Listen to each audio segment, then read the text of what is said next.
Jangan lupa untuk subscribe YouTube channel Metro TV News dan nyalakan notifikasinya.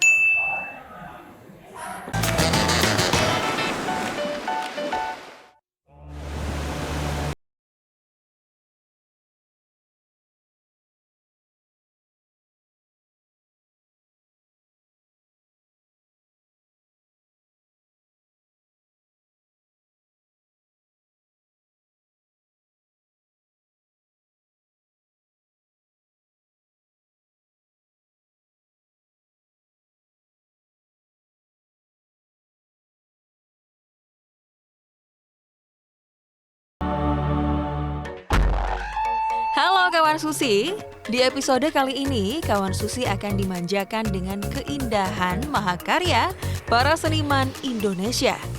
Susi Pujiastuti akan menyusuri Pantai Pangandaran bersama Anne Avanti untuk memberikan tips mengenakan kain batik yang rapi dan cepat kepada para istri nelayan. Eits, belum selesai. Kawan Susi juga akan melihat kolaborasi para maestro yaitu Joko Peki, Kartika Avandi, Hari Budiono, dan Nasirun yang akan melukis dalam satu kanvas besar. Ingin tahu bagaimana keseruannya? Yuk waktunya kita cek ombak.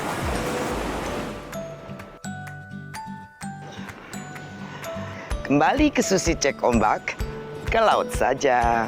Nah, pada episode ini saya ingin mengundang, yaitu seorang wanita yang sangat identik dengan kebaya, dengan batiknya.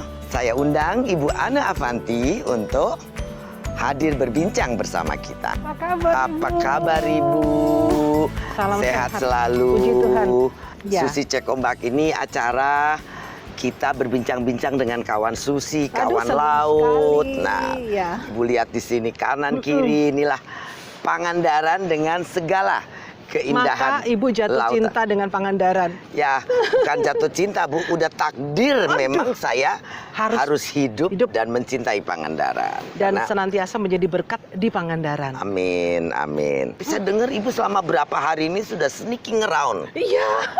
Saya lihat itu ada ibu-ibu di sana. Iya. Nah, Ibu kan terkenal dengan batik. Dulu saya yang tomboy, Iya. sama Ibu disulap. Jadi cantik Jadi jelita. katanya foto model terbaik dan termahal katanya. Iya. Benar apa betul itu, Bu? Betul itu. Dan itu tidak hanya di Indonesia, tapi di dunia. Oh gitu, Bu? Iya. Memang top model dunia. Memang Ibu sudah membuat saya menjadi wanita yang tadinya tidak pernah merasa cantik. Jadi merasa cantik. Karena kebaya Ibu sebetulnya. Bukan cantik, Bu. Cantik sekali. Terima kasih. Nanti hidung saya tambah panjang, Bu. Itu ibu-ibu, Bu. Iya, Ibu-ibu kita nelayan, ajarin, itu kita ajarin mereka pakai bagaimana cara menjadi cantik ala Iya, Ibu Anne. iya, betul. Seperti Ibu ajarin ke saya. Nah, Kita mau karamang ibu-ibu. Nah, sehatnya sadaya. Nah, Ibu Anne nih perancang batik dan kebaya. Nonton nu di TV Ibu gumelis make baju berem gini kan.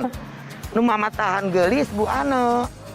Jadi Bu Anne rek mamatahan ibu-ibu sadaya make kain Oke. gitu loh. Nih buat ibu. Nih, oke. Pakai kain ada ilmunya katanya. Ya. Jadi bunganya harus menghadap Ke atas, Bu. ke atas. Ya. Oke. Nah, kalau begini nggak apa-apa. Ya.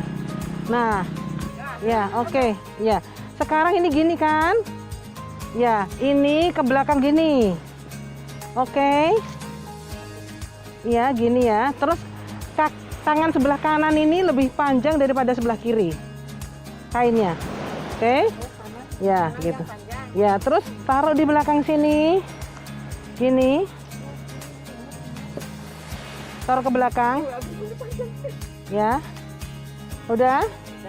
Nah, kalau sudah selesai, ini Ibu mau seberapa? Terserah, mau segini, mau segini. Maksudnya wirunya mau berapa banyak gitu. Nah, Nah. kalau saya seperti ini Segini. ya Bunda Nah. ya. Begini. Ya. Lalu ditali sama yang di sini, yang di belakang ini. Ditalikan. Ya, talikan ke sana. Ini biar begini. Ini begini, ya. Ditali ke sana. Ujungnya, ya. Ini mau jatuhkan aja. Ya. Jadi langsing letik ke handap. Jadi bujur bahenolna Itu boleh, kelihatan. itu juga boleh Bu. Sekarang Ibu dilepas, Ibu pakai terbang dari sana. Gitu. Kayak model, yuk. 1, 2, 3. Bagi dua. Wow. Tuh, gitu. Jadi Gitu. bisa dipakai buat di sini. Oh, urang di ditu tuh gugu melisan dina eta dina breakwater jadi siga di panggung geuningan.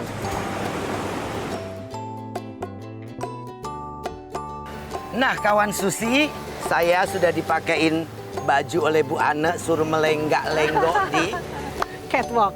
ini bukan catwalk, breakwaternya nelayan untuk pelindung ombak pelabuhan Cikidang. Tapi saya akan ditemani oleh ibu-ibu nelayan yang juga Ibu Ane insisting untuk dijadikan model mereka ini. Nah, kita tunggu aksi ibu-ibu nelayan disulap oleh Ibu Ane menjadi model di catwalk pelabuhan Cikidang.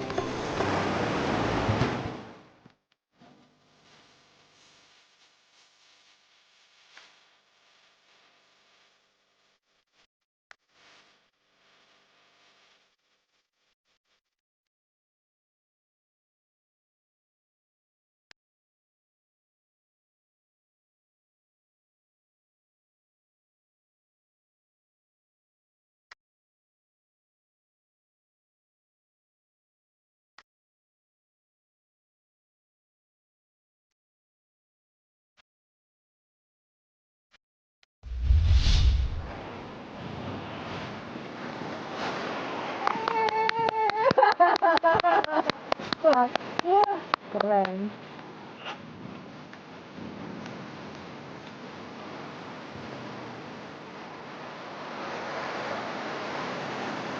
Ya, Ibu ingat Bu nggak? Ane nih kalau datang ngerjain orang aja. Ibu ingat Di nggak? pinggir laut pun disuruh saya catwalk lagi. Ibu ingat waktu Jakarta Fashion Week? Iya. Ya, saya Iya. setengah memaksa Ibu. Iya, sekarang pun Ibu memaksa saya. Ya. Jadi oke. ceritanya apa sih Ibu? Iya. Kenapa berpikir saya bisa jalan di catwalk? Ya, waktu itu cita-cita saya satu. Ya. Jakarta Fashion Week ini harus terjadi kalau closingnya itu adalah Ibu Susi. Enggak, kenapa?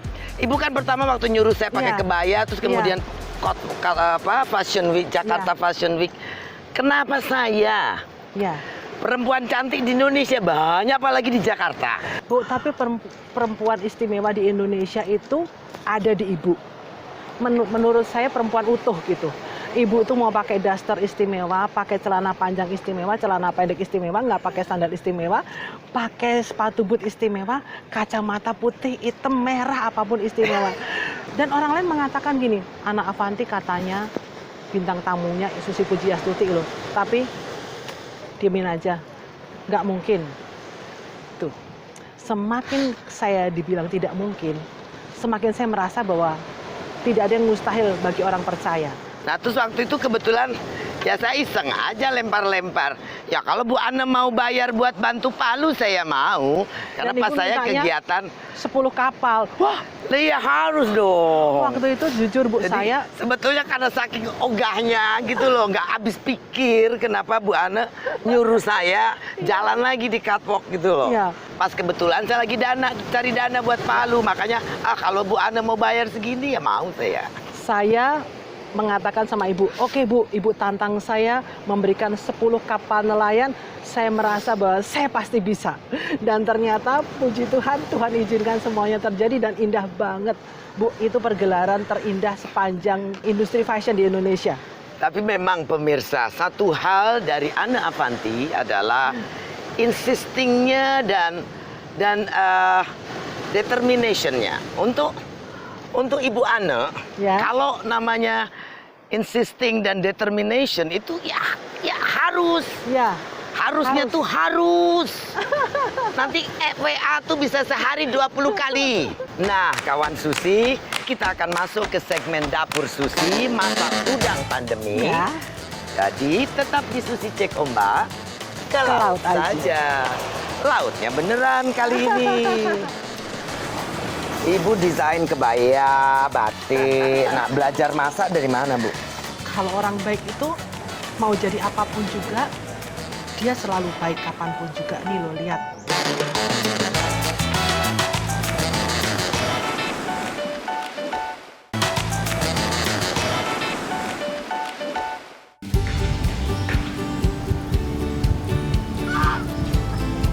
Nah, kawan Susi, kita masuk ke dapur Susi. Susi cek ombak, ke laut saja.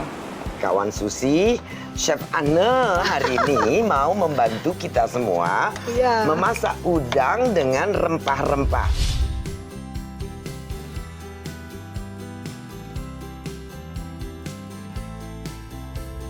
Jadi Bu, ini kita mau memasak udang dan ikan pandemi. Oke. Kalau rempahnya sudah disiapin, sekarang Ibu siapkan sendiri.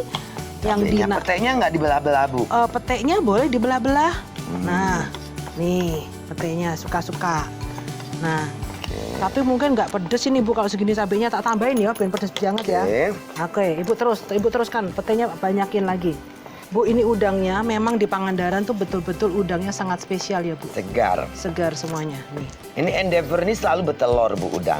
Oh, ya.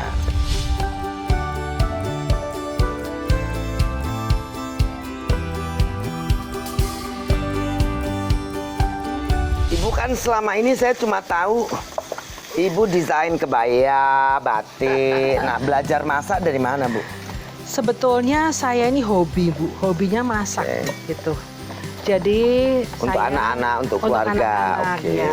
Dan kemudian saya memproduksi sambal karena mau menolong petani dan saya hobi banget Bu dengan persambelan. Nah, ini nih. Nah, sekarang ini setelah baunya wangi, Bu, ya, kita nanti mau nah, ikannya mau saya panggang dulu di sini. Sementara ini begini, Bu. Nah, begini, ya. Betul. Ya.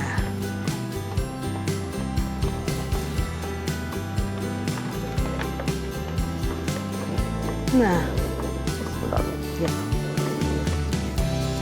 Ini kenapa harus kita panggang? Karena ikan, Bu, saya kurang suka kalau warnanya berubah karena digoreng. Jadi nanti ini warnanya bisa tetap begini. Setelah ini setengah mateng, rempahnya nanti kita kasih di atasnya. Nah, jadi rempah inilah yang nantinya akan meresap ke dalam pori-pori si ikan ini. Nah, ya. Oke.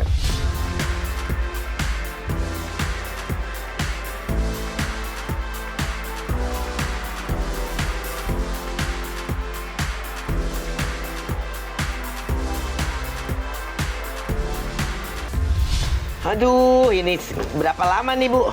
Saya sudah nunggu, udah lapar dari tadi. Nih, ini sekarang Ibu tutup. Oh, oke. Ibu tutup. Ya. Tutup begini. Ya. Kalau nggak udangnya masukin aja semua ya, Bu. Oke. Nah, Masukin, kita wah tutup. baunya. Tambah Ya. lagi kali ya, Tambah Bu. lagi, Ya. silakan. Ya. Ya. Ibu beres-beres ya. Saya siapin selesai ini ya. Oke. Begini. Wow. Nah. Ini loh namanya kolaborasi. Ada yang jalanin, ada yang mikirin. Ya kan? Nah, kawan Susi sudah nggak tahan nih. Tapi saya mesti supaya ini matang kita bisa langsung makan. Saya mau siapkan meja. Jangan kemana-mana, tetap di Susi Cek Ombak. Ke laut aja. Saya sudah nggak sabar nih, Bu. Dari tadi udah mau cicip-cicip, tapi kan Ini tidak 30 santun. menit untuk ini Ibu semua sudah, wah, ini Wah. udang bakarnya. Ya, Ibu masih mau juga bantu nggak nih, Bu? Ibu masih mau bantu Oke, aku bisa. enggak? Aku udah beresin ini. Nah, Nah. nih, langsung diwenyet-wenyet di sini. Oh, udangnya? Iya. Jadi kayak ayam penyet gitu? Betul, iya. Oh, oke. Sebentar, aku yang menyet. Nah, kita bekerja sama. Ya, ya. Harus makan nasi banyak jadinya, tapi kita nggak usah pakai nasi ya, Bu. Ya, udah oke. gendut soalnya. Soalnya udah gendut. Nanti Metro TV nggak mau pakai saya lagi kalau jadi Ya. presenternya udah kegendutan. Oke. Dah, sekarang ini tiada dusta di antara kita. Oke, ini gelasnya Bunda. Ini Ibu rasain. Piringnya Bunda. Ya, jadi ini total setengah jam, Bu. Saya harus coba. Saya akan cicipi segera. Nah, nanti resepnya boleh share ya Bunda ya? Boleh, Bu. Ya. Oke. Ibu mau pakai ini? Ya, yang masak dulu deh. Wah. Nah. Makan tanaman ini aku. Pedes banget, mesti ini sesuai dengan Ibu nih. Nah, harus pedes Bu, kalau nggak pedes nggak enak. Iri ya pemirsa ya, wah. Rasa rempahnya gimana? Oke, Bu. Rasanya ada kunyitnya, ada jahenya, serihnya kuat. Ini enak banget. Duh. Ibu inget nggak pertama kali kita ketemu? Oh, jadi ada ibu-ibu namanya Susi R. Saya bingung Susi R kuwi sapa toh? Itu bikin baju. Jadi saya nggak tahu Susi Menteri, taunya saya Susi R. 10 tahun Susi R, saya pikir boleh kali-kali saya pakai baju kayak perempuan. Karena biasanya tiap kali ulang tahun Susi R saya pakai jas ya. Nah, iya. Saya ada kasih tahu, wah Ana Avanti kebayanya pokoknya top. Saya bingung kenapa ada orang fitting perempuan kok lari-lari fittingnya nggak bisa diem gitu, Bu. So fittingnya kenapa nggak cantik-cantik amat pakai celana pendek gitu. Waktu fitting kan selalu difoto, Bu, kasih ke saya gitu. Saya masih mencari-cari tahu siapa sih sebenarnya orang ini. Begitu saya tahu, kagum saya sama Ibu bukan karena Ibu jadi menteri. Bukan karena Ibu hari ini bersama saya di meja ini. Tapi bagi saya ada sesuatu. Apa itu? Sesuatunya adalah ini. Susi Pujiastuti, manusia yang utuh yang saya pernah lihat. Jelek, cantik, gak dandan, pakai daster, gak pakai sandal. Jadi siapa aja tuh kita bisa lihat. Bu Ana ini dalam era pandemi kemarin saya lihat di Instagram ada bikinin APD segala. Ya. Bahkan ada sumbangkan ke beberapa rumah sakit dan tenaga kesehatan. Betul, ya. Itu kenapa Ibu tergerak untuk itu? Di saat yang tidak baik kita harus berbuat baik, sekalipun itu tidak baik, itu saya punya prinsip. Dan pada saat itu saya merasa pada saat saya berdoa Tuhan mengatakan kepada saya, berilah yang terbaik, yaitu kamu bisa membuat APD, bagikan jangan diperjualbelikan. Dan saya tidak melogika kata-kata itu, saya dengerin Mami juga, jalanin saja. Dan kemudian saya membagikan APD standar medis yang terbaik setiap sore kira-kira 1.000. Di saat itu saya merasa bahwa saya nggak punya penghasilan. Toko saya, butik saya tutup, semua butik saya tutup. Terus Tuhan tidak membiarkan saya untuk kekurangan. Dan pada saat 4 bulan saya membuat APD, saya mendapatkan ide bikin JPD, jaket pelindung diri. Justru omsetnya JPD itu lebih besar daripada saya bikin kebaya. Jadi saya percaya kalau kita terus berbuat baik itu ya seperti Ibu. Kalau orang baik itu mau jadi apapun juga, dia selalu baik kapanpun juga. Nih loh, lihat. Di sini kan Ibu harusnya bisa menikmati hidup Ibu kurang apa. Ya, tapi Ibu membuat kapal buat para nelayan. Saya katakan bahwa jangan karena kamu siapa kemudian kamu berbuat apa. Tapi berbuatlah sesuatu supaya orang lain itu bermanfaat karena kamu tuh ada. Terima kasih loh Bu. Sebetulnya saya juga kadang-kadang kalau lihat kesulitan di usaha Susi R juga kadang-kadang, aduh kita ini mau nyerah gitu, mau berhenti saja. Tapi nanti bagaimana gitu kan ya kita berusaha dengan segala cara. Ya mungkin kita juga akan memikirkan usaha lain untuk bisa survive sampai pandemik selesai. Jadi pemirsa terus berkreasi dan tentunya tidak henti untuk memikirkan apa loh yang kita bisa lakukan. Ngobrol dengan Bu Ana tidak terasa udah habis waktu kita nih Bu. Jadi saya ucapkan terima kasih, makan enak dan tadi dapat beberapa sharing.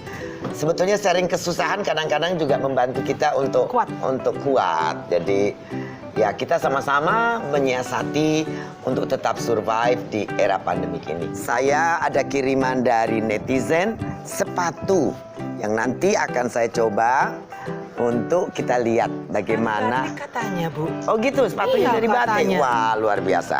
Saya akan coba. Lagi Hari Batik Nasional buat Ibu Susi. Hari batik masuk besok ya? Ibu Susi. Nah, kawan Susi, kita masuk ke segmen kreasi Susi, di mana hari ini saya dapat kiriman dari Mami Toko yang dibuat oleh Desiree Sitompul. Nah, karyanya kita unboxing ya. Katanya ini isinya adalah sepatu batik.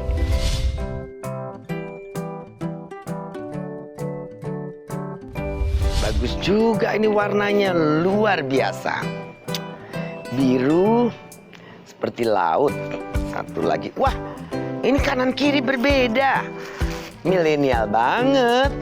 Saya kadang-kadang ragu sebetulnya untuk pakai sepatu berbeda kanan kiri. Kalau dulu waktu muda iya, sekarang tapi boleh coba juga nih. Nah, saya cobain ya. Cakep tuh. Yap. Luar biasa. Desiree juga melukis di tas, di jaket, juga baju. Kreativitas tidak harus terganggu di masa pandemi. Yuk, selalu berkreasi. Kirim ke Susi Pujiastuti 115 atau ke Metro TV Susi Cek Ombak. Jangan kemana-mana, Susi Cek Ombak ke laut saja. Nah kawan Susi jangan kemana-mana karena setelah ini Susi Pujiastuti akan melukis bersama maestro seni lukis Indonesia.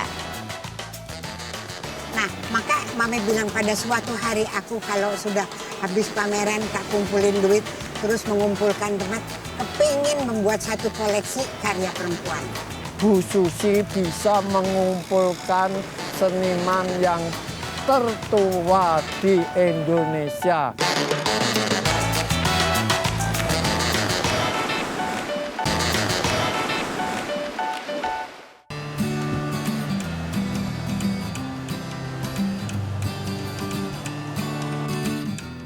Nah, kawan Susi, kita kembali ke Susi Cek Ombak ke laut saja. Nah, Pak Joko Peke dan Mami Kartika, kita nih ada di sini. Hal yang luar biasa.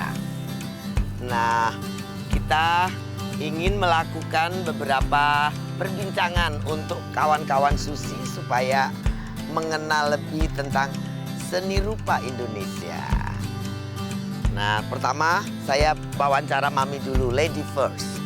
Nah, Mami, pemirsa ini, kawan-kawan Susi ini pengen tahu bagaimana Mami memulai kesenangan, kepuasan melukis bersama-sama dengan ayahanda. Sebetulnya pada zaman itu, Papi itu sedikit curang juga ya. Curangnya begini. Jadi Mami curangnya gini, Mami baru belajar di kelas, sama dia diambil dari sekolah. Karena kalau Mami tetap di kelas, si Papi mau menggambar dengan diantar Mami pakai bersepeda dan Mami bawa makanan, itu nanti saya pulang sekolah Mami nggak bisa jemput. Jadi aku kudu ngikutin apa Papi kerjakan. Jadi sama Papi bilang, aku mau gambar, kamu mau main atau kamu mau ikut gambar? Ya daripada kelamaan ya kadang-kadang gambar, kadang-kadang main, campur-campur aja gitu. Dari kecil Mami udah dipaksa gitu. Iya. Jadi sebetulnya awalnya nggak terlalu keinginan sendiri ya Mami? Enggak juga. Oh enggak juga, oke. Bagaimana? Wah, ini Pak Nasirun ini udah nggak sabar kelihatannya. Kita mau bikin kolaborasi, udah diduluin tuh Pak. Nggak mau menghormati yang tua apa ya Pak Nasirun ini ya? Banyak ruangan. Oh, masih banyak ruangan. Terus Mami kita lanjut biar pemirsa tahu ini awal cikal bakal Mami terjun ke dunia lukisan. Nah, kan setelah itu lukisan Mami harus keluar memunculkan karakter pribadi Mami sendiri kan. Papi ini kan Avandi itu udah besar sekali. Bagaimana Mami keluar dari bayang-bayang Papi? Aku nanya sama Papi, Pak, aku tuh nggak mau jadi Papi kedua. Apa yang harus saya lakukan? Aku tuh bukan guru. Sana nih tak kasih duit, pergi ke sana. Tak pergi mumpung dapat duit ya ke Perancis, lihat Oke. pameran. Nah di situ Mami pikir aku harus tahu diri di mana saya harus memulai. Oke. Melihat karya orang lain itu sangat diperlukan. Oke. Nah di samping itu Mamiku juga sebagai pendorong bahwa Mami bilang aku kesel deh lihat kamu beranak melulu tiap tahun. Nah, bayangin ya 9 tahun 9 anak yang Mami? aku. Waduh. Jadi ibuku yang mendorong juga. Aku nanti kalau papi sudah meninggal siapa yang akan meneruskan kalau kamu beranak melulu? Oh. Aku dalam hati aja. Pada suatu hari pasti aku akan bisa melanjutkan. Gitu. Begitu. Papi juga luar biasa ya, kerasnya Keras. dan pikiran jangka panjangnya. Kalau beranak melulu nanti siapa yang nerusin? Saya dengar Mami ada bikin juga Omahe Kartika. Apa latar belakang Mami membuat ruang ekspresi untuk para wanita seniman ini? Pertanyaan bagus sekali karena Mami lihat Mami itu sudah kemana-mana ke luar negeri, di samping di dalam negeri juga banyak keliling dari kampung ke kampung, dari pulau ke pulau. Bagaimanapun juga perempuan kok rasanya kayak agak sedikit kurang diperhatikan. Ya, umpamanya sekolah saja di seni Kelihatannya rupa. persoalan gender ini memang Iya. di mana-mana, di seniman pun ada. Oh, iya. Ya, oke. Nah, maka Mami bilang pada suatu hari aku kalau sudah habis pameran tak kumpulin duit, terus mengumpulkan tempat, kepingin membuat satu koleksi karya perempuan. Oke. Sudah saya lakukan. Alhamdulillah, luar biasa. Sekarang di sebelah ini ada Pak Joko Peke yang lukisannya ini terkenal dengan momen-momen atau menunjukkan sebuah kejadian-kejadian khusus katanya Pak Joko Peke. Benar itu? Oh, kalau pertanyaan itu Ibu Susi tanya itu ya saya agak sombong sedikit ya. Pemirsa, Pak Joko Peke katanya mau sombong sedikit. Boleh. Saya ini belajar melukis di Akademi Seni Rupa Indonesia Asri sebelah. Gampingan. Sebelah Sekolah SMA ku. sekolahnya Bu Susi. Iya. Tapi saya masuk itu 56. Saya belum Bu Susi lahir. Belum lahir. Saya lahir 65, kebalik tuh. Oh iya, Iya. iya. Nah, saya jadi pelukis itu mulai tahun 56 itu. Nah, saya jadi pelukis sampai waktu tahun 64 itu diselenggarakan pameran nasional. Kebetulan 64 itu Indonesia perang sama Malaysia. Dalam pameran nasional itu saya menggambar angin barat. Oke. Yang saya gambar itu Laut Jawa, diterjang angin barat dan airnya meloncat sampai ke langit sehingga laut itu tanpa air, ikan-ikan kering pada mati. Itu 64.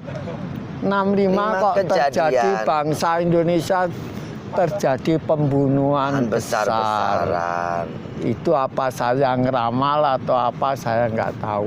Nah, akhirnya Itu ada judul lukisan Pak Joko Peke yang terkenal celeng-celeng gitu gimana? berburu celeng. Oh, berburu celeng, Berburu pemirsa. celeng, maksud saya berburu celeng itu ya orang berburu celeng dapat digotong gitu. Orang lain kok itu yang ngatakan.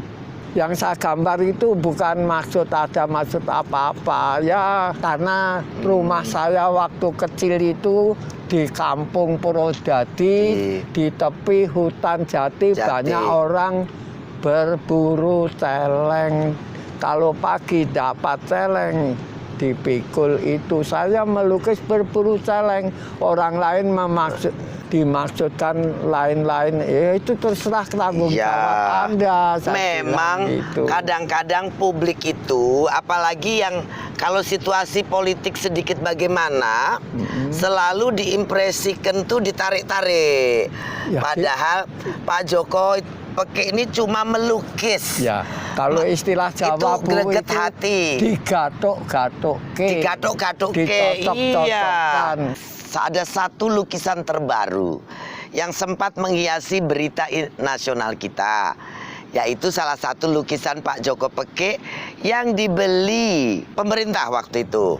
Istana. Oh, oleh istana. Jadi dibeli oleh istana. Oleh istana. Judul lukisannya Petro dadi ratu dikusiri Semar. Ya, Semar mengusir kereta kencana.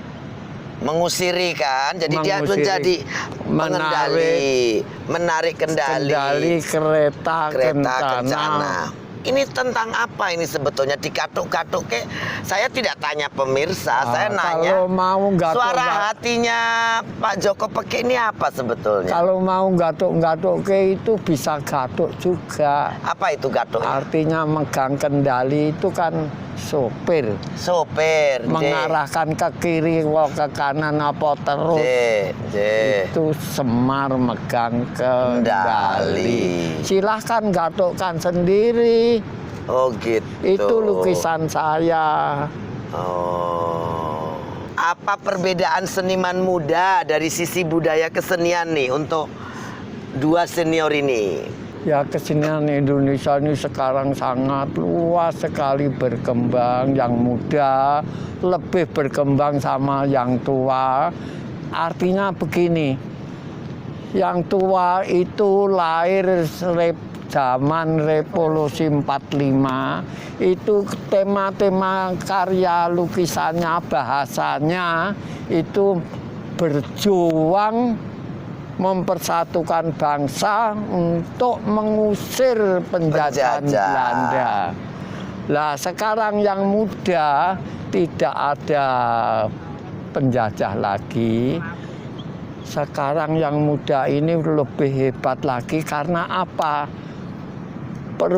Hubungan handphone segala macam dunia komunikasi buku-buku sudah itu ya meningkat sekali, belajar dari situ sehingga berkembang luar biasa, sehingga bisa saya istilahkan kalau pelukis tua dulu itu butuh vitamin C ya, cukup makan buah-buahan ya. Tapi pemuda sekarang, pelukis sekarang butuh vitamin C, cukup ambil di botol pil, sak botol ditelan semua, sudah cukup vitamin C. Ngerti nggak kira-kira artinya saya itu? Jadi sekarang ini semuanya gampang instan. Mau belajar, mau berkarya, itu lebih mudah dibanding dulu. Ya, dulu itu betul-betul membumi. Sekarang ini memang hanya di depan ini, itu persoalan besar Pak Joko Peke. Saya juga melihat itu. Banyak anak muda sekarang nih esensi pandangan tentang hidup itu jadi kayak diawang-awang. Ya nggak terlalu membumi. Bu, terserah yang muda, Bu. Saya nggak ikut-ikut loh, Bu. Nah, tapi yang kalau muda, menurut Mami yang muda itu sekarang harus lebih daripada kita ya Pak ya. Alat-alat ada, ya. segala macam bisa terjangkau. Ya. Jadi tidak boleh cengeng, harus tetap berjuang kayak kita. Jadi kawan-kawan seniman muda, nasihat dari Pak Joko Peke dan Mami Kartika adalah kita tidak boleh cengeng seniman muda. Walaupun tantangannya berbeda, tapi tetap kalau tadi Pak Joko Peke juga berpesan membumi dan Mami tetap berpesan kita harus terus berkarya dan tidak cengeng. Pemirsa, kawan Susi, kawan laut, kita di sini di sebelah lautan Samudra Hindia. Pak Joko Peke ingin memberikan pesannya, katanya dari tadi. Kita ini udah mau tutup segmennya, tapi saya mau bicara lagi Bu Susi. Monggo Pak Joko Peke mau bicara apa? Ya. Kameranya di sini. Nah, terima kasih. Betul-betul tidak sengaja saat ini, hari ini, Bu Susi bisa mengumpulkan seniman yang tertua di Indonesia, ialah Bu Kartika Apandi yang sudah umur 86. Saya baru 83. bisa terkumpul di tempat Bu Susi dan diwawancarai di televisi, ngomongnya seperti tadi, semangatnya masih punya semangat. Yang tua-tua ini, terima kasih Bu Susi, terima kasih. Saya pikir Pak Joko Peke, kita, saya, pemirsa, seluruh penggemar lukisan Indonesia yang mengerti karya Mami Kartika dan Pak Joko Peke sangat berterima kasih. Joko Peke, Kartika Affandi juga disertai Nasirun dan Hari Budiono berkenan melakukan reuni seperti ini. Saya pikir satu hal yang luar biasa. Semoga walaupun beliau sudah bilang mereka tua, paling tua di Indonesia, tapi saya yakin umur masih panjang. Sepertinya lukisan hidup pendek, tapi lukisan berumur panjang. Hidup mampir ngombe. Oh, hidup mampir ngombe.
Tua ini untuk menyelesaikan karya kita yang kalau misalnya jelek bisa menjadi bagus karena dua tokoh ini ya kan, setuju nggak itu? Setuju sekali. Jadi Pak Hari Budiono tadi bisikin kok begini katanya, sangat senang hari ini istimewa karena berhasil ngerjain dua seniornya. Iya. Rupanya di seniman aja ada kerja mengerjain ya. Wah, luar biasa ini. Tapi tadi bilang Pak Hari Budiono tentang ikan, saya identik dengan ikan yang memang hidup saya hari-hari dengan ikan. Dan saya percaya Indonesia pintar hanya mungkin dengan ikan. Kalau Pak Nasirun, apa nih gambarnya Pak? Selalu misterius. Saya menggambarkan Ibu Pertiwi. Sayangnya Ibu Pertiwi kali ini sedang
Kita sudah habis.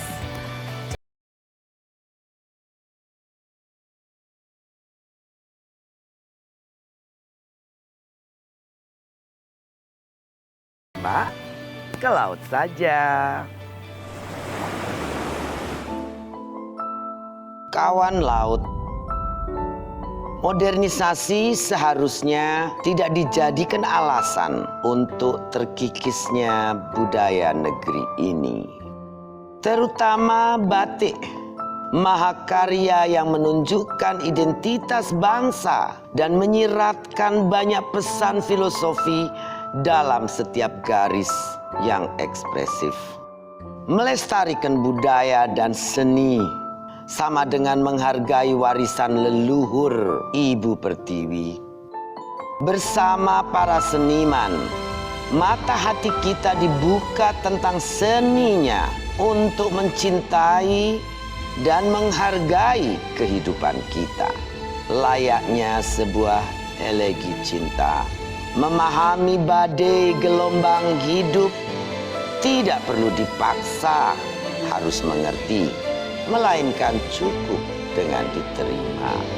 Agar jiwa kita lebih bebas, damai, tenang, dan yang lebih penting, lebih bijak bertindak dalam mengekspresikan diri kita dan berbagi kepada sesama di sekitar kita.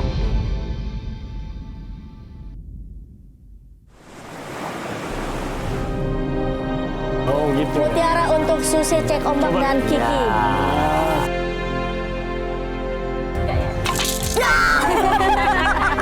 Mohon maaf, biasa nenggelutin kapal jadi. Aduh. Nah, oke, di belakang kita laut, lagun, sirkuit motor GP.